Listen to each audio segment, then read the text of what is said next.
nää tapit? Otsatukkaasi. Ai ja? Minä lähden nyt kotiin. Miksi et tulisi meille? Missä sinä oikein asut? Kauniissa laaksossa isän ja äidin kanssa. Isä on rakentanut meille talon ja minä olen pystyttänyt puutarhaan keinun sinua varten. Hertaista. Muumipeikko, miksi et kerro hänelle luolasta? Myöhemmin kenties. Niin, voimme kyllä liittyä seuraanne, mutta ensin pari kysymystä. Saavummeko Muumilaaksoon ennen kuin pyrstötähti törmää meihin? Ja jos saavumme, mitkä ovat mahdollisuutemme? Ja minä taas olen etsinyt sinua. Olen niin onnellinen. Mitä sinä tapitat? Otsatukkaasi. Ai ja? Minä lähden nyt kotiin. Miksi et tulisi meille? Missä sinä oikein asut? Kauniissa laaksossa isän ja äidin kanssa. Isä on rakentanut meille talon ja minä olen pystyttänyt puutarhaan keinun sinua varten. Niin, voimme kyllä liittyä seuraanne, mutta ensin pari kysymystä.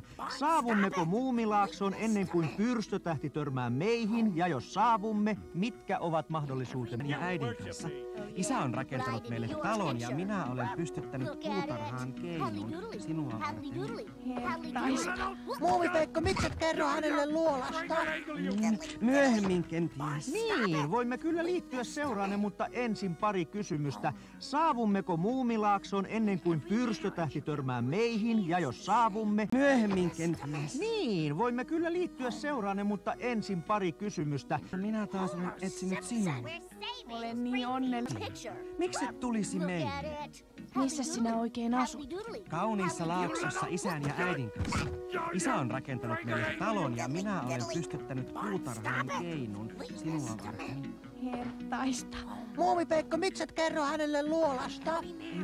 Myöhemmin kenties. Niin, voimme kyllä liittyä seuraanne, mutta ensin pari kysymystä. Saavummeko Muumilaaksoon ennen kuin pyrstötähti törmää meihin? Ja jos saavumme, minua? Olen niin onnellinen. Mitä sinä tapit? Otsa kauniissa laaksossa isän ja äidin kanssa.